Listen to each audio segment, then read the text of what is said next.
Hello students, welcome back to SRBSC classes. I hope आप सब बहुत अच्छे होंगे, हेल्दी होंगे और बहुत अच्छे से अपनी पढ़ाई को कंटिन्यू कर रहे होंगे। तो मैं शिखा शुक्ला आज आपके लिए लाई हूँ यूपी BSc केमिस्ट्री सेमेस्टर 1 का जो हमारा सीरीज चल रही है उसका टॉपिक वैंडर वाल्स फोर्सेस।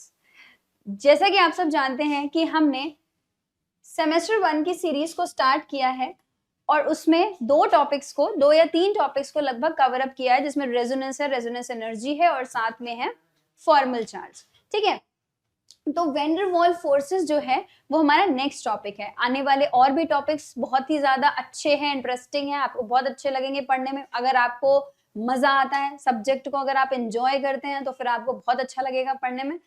और जो भी क्वेरीज हैं उसके लिए मैं आपसे हमेशा कहती हूँ कि कमेंट्स करिए, आपको जो भी क्वेरीज है वो सब क्लियर करी जाएंगे, सब रिजॉल्व होगा।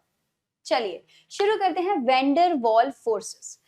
ऐसा है कि हमने क्लास 9th में, ठीक है, क्लास 9th में एक बहुत सिंपल सी चीज पढ़ी थी जो शुरुआत है, मैटर।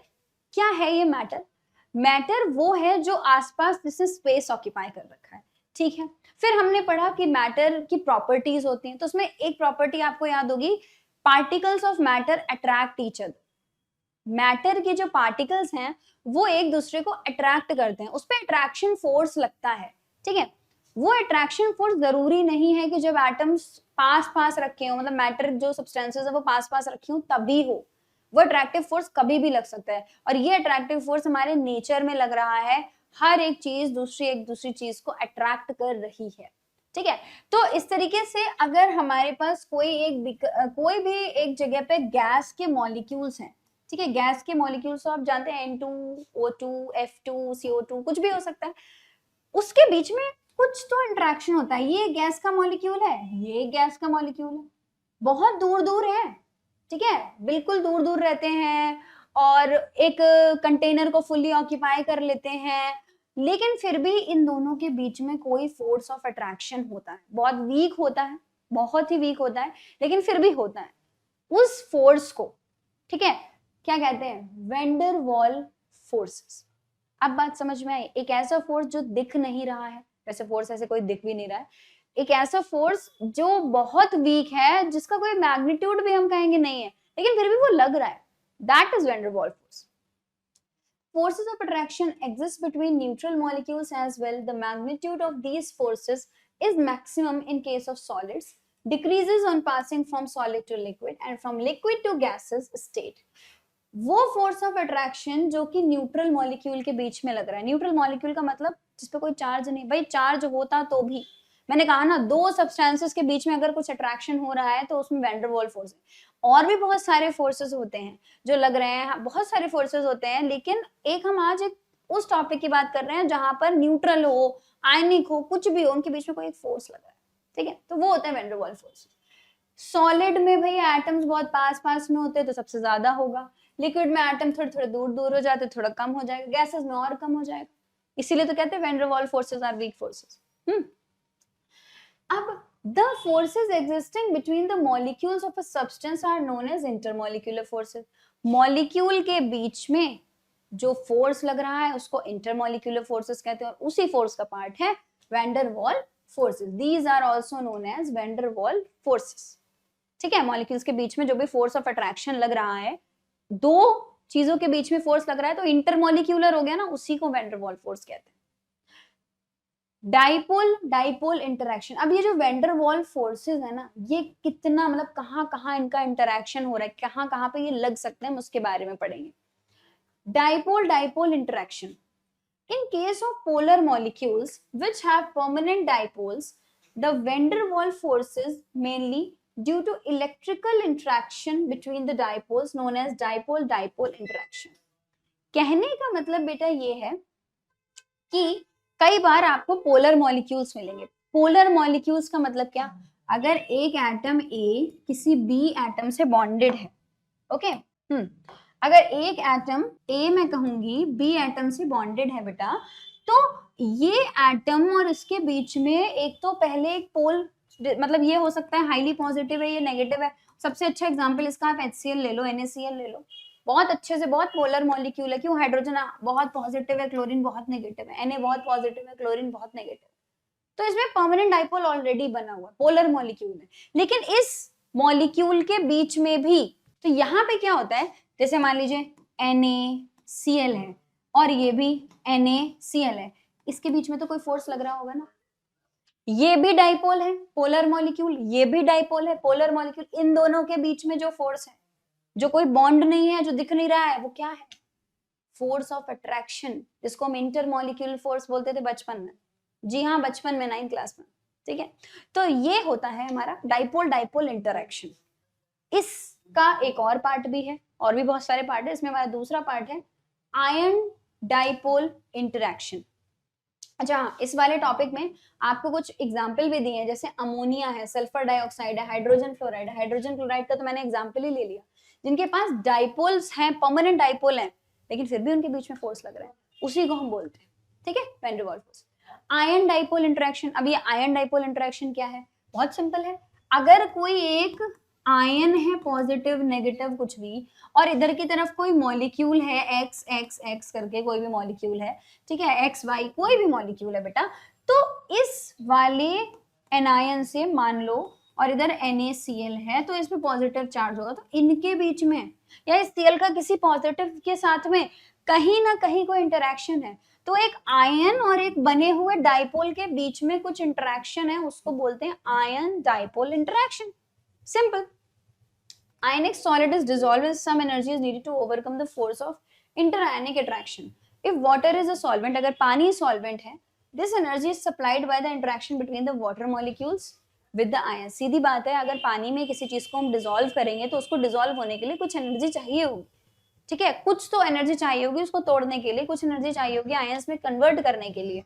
और उस इंटरेक्शन को, वो जो एनर्जी बेसिकली आ रही है, कहाँ से आ रही है, वो जो फोर्स ऑफ अट्रैक्शन है वो कहाँ से आ रहा है, उसको बोलते हैं आयन डाइपोल इंटरेक्शन। मतलब उन आयंस के बीच में, उस मॉलिक्यूल के बीच में एक इंटरेक्शन होगा, जिसको हम बोलेंगे आयन डाइपोल इंटरेक्शन। सिंपल, ठीक है। Positive pole with water molecule with the negative ion while the negative pole with, सीधी बात है भाई, पॉजिटिव नेगेटिव पोल के बीच में ही ये अट्रैक्शन होगा। अगर यहाँ पे एनायन है तो पॉजिटिव वाले के साथ होगा, और यहाँ पे कैटायन है तो नेगेटिव वाले के साथ अट्रैक्ट करेगा, तब बनाएगा ion dipole interaction. Next, London forces बड़े ही वीक फोर्सेस बोले जाते हैं। Van der Waals forces exist even in non polar molecule. भाई F2O2N2, सबसे पहले मैंने जब वैन डर वाल फोर्स का इंट्रोडक्शन किया, मैंने आपको गैसेस के बारे में ही बताया था, क्योंकि वैन डर वाल फोर्स का मतलब भी हम सीधे गैसेस मान लेते हैं, ठीक है। तो अगर फ्लोरीन के मॉलिक्यूल है ना, एक बीकर के अंदर फ्लोरीन के बहुत सारे मॉलिक्यूल हुआ करते थे। अब ये फ्लोरीन के मॉलिक्यूल जो हैं वो आपस में अपना अकेले की जिंदगी मजे से काट रहे हैं, लेकिन फिर भी कहीं ना कहीं कुछ अट्रैक्शन है, दूर दूर से कुछ है, इंड्यूस्ड है, तो हम कहेंगे इसके बीच में भी इंट्रैक्शन है। और ये जो वीकेस्ट इंट्रैक्शन है उसको बोलते हैं लंडन फोर्सेस, डिस्पर्सिव फोर्सेस। समझ रहे हैं, ठीक है। तो इसके लिए आपको बहुत सारे मोनोएटॉमिक मॉलिक्यूल जैसे हीलियम, नियॉन, आर्गन, क्रिप्टॉन, ये भी, इनके पास भी बहुत सारा लंडन फोर्स इनके बीच में भी लग रहा है, ठीक है। This attraction is evident from the condensation of these gases into liquid at sufficiently high pressure and low temperature. यानी कि अगर इन गैसेस को हम कंडेंस करते हैं तब ये लिक्विड में कन्वर्ट हो जाती हैं, तो ये इस चीज का एविडेंस है कि इनके बीच में कोई ना कोई फोर्स तो लग ही रहा, ठीक है। जब हम बहुत ही प्रेशर हाई करते हैं और टेम्परेचर लो कर देते तब इनकी काइनेटिक एनर्जी कम हो जाती है। Electrons, a neutral molecule, keep on oscillating with respect to the nuclei of atoms, ठीक है। इलेक्ट्रॉन्स है, मतलब न्यूट्रल मॉलिक्यूल के साथ देखो इलेक्ट्रॉन ऑसिलेट कर रहा है, इलेक्ट्रॉन एक फोर्स ऑफ अट्रैक्शन लगा ही रहा, ठीक है, चाहे वो अपने रिस्पेक्टिव एटम में लगा रहा हो, चाहे वो मॉलिक्यूल में लगा रहा हो, चाहे वो किसी एक इलेक्ट्रॉन किसी दूसरे एटम के ऊपर लगा रहा हो, वो लगा रहा है फोर्स, ठीक है। And as a result, at a given instant, positive charge may be concentrated in one region and negative charge may be concentrated in another region. Same molecule, thus a non-polar molecule become momently self-polarized.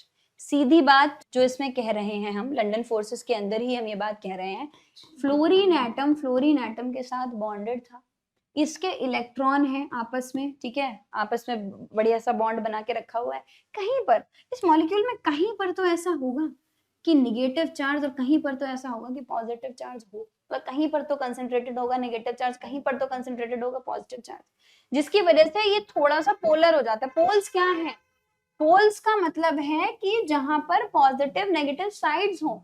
North south pole magnet में होते हैं, positive negative electrical poles होते हैं, तो वही तो है पोल, पोल उसी की तो बात हम कर रहे हैं, ठीक है। इसीलिए मॉलिक्यूल थोड़ा सा पोलर हो जाता है। The electrostatic forces of attraction between induced dipole and the original dipole due to electron oscillation are known as London forces।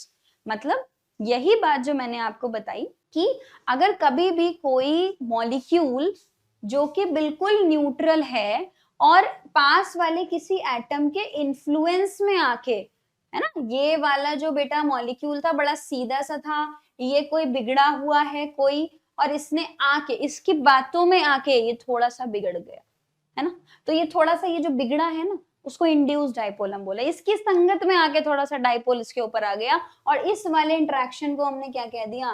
London forces. समझ रहे हैं? तो बहुत सिंपल सी चीजें हैं।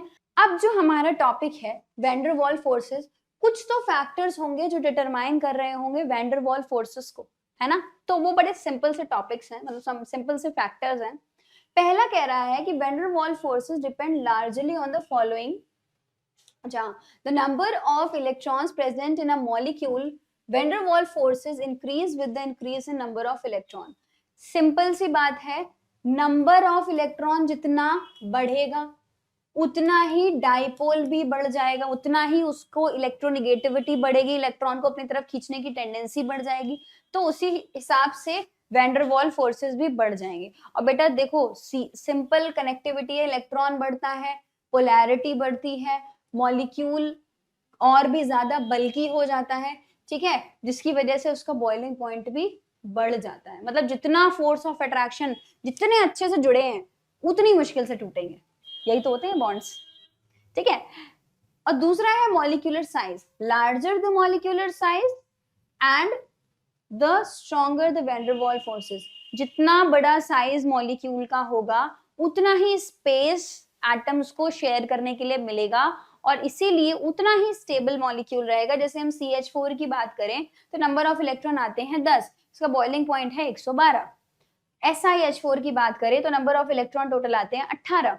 कैसे आ रहे हैं? सिलिकॉन वाले आप जोड़ लीजिए, उसमें हाइड्रोजन के 4 इलेक्ट्रॉन जोड़ लीजिए, जैसे यहाँ कार्बन के आप जोड़ेंगे 6, हाइड्रोजन के जोड़ेंगे तो 4 हो जाएंगे, तो 6 + 4 10। इस तरीके से यहाँ 18 और यहाँ 36, तो बॉइलिंग पॉइंट भी बढ़ रहा है। मतलब नंबर ऑफ इलेक्ट्रॉन, जैसे हमने ऊपर वाले स्लाइड में, नंबर ऑफ इलेक्ट्रॉन बढ़ रहा है, बॉन्डिंग और अच्छी हो रही है, बॉइलिंग पॉइंट भी इसीलिए बढ़ रहा है। और क्यों बढ़ रहा है? क्योंकि वैन डर वाल्स फोर्स बढ़ रहा है। समझ में आया? तो जितना फोर्स ऑफ अट्रैक्शन ज्यादा होगा उतना ही उसका बॉइलिंग पॉइंट भी बढ़ेगा, उसके मॉलिक्यूल्स को अलग करने में हमें टाइम लग जाएगा, ठीक है। तो ये दो फैक्टर्स थे जिन्होंने वैन डर वाल्स फोर्स को बहुत इफेक्ट किया है। मॉलिक्यूलर साइज की हम बात कर लेंगे और नंबर ऑफ इलेक्ट्रॉन्स की बात कर लेंगे, जिसकी वजह से बॉइलिंग पॉइंट भी डिस्टर्ब हो जाता है, ठीक है, डिस्टर्ब हो जाता है कहूंगी या इफेक्ट हो जाता है। Okay, so these were the factors, और यहीं तक था हमारा आज का topic van der Waals forces. आगे आने वाले टॉपिक को भी मैं बहुत अच्छे से कवर अप कराती रहूंगी, कोई भी टॉपिक आपका स्किप नहीं होगा, बस आपको अच्छे से पढ़ना है, कंटिन्यू करना है और नोट्स बनाने हैं, और वीडियो को लाइक करना है, अपने आसपास वालों में वीडियो को शेयर करिए, चैनल को सब्सक्राइब करिए, क्योंकि आपको complete study SR BSc classes पे करनी है। Thank you so much everyone.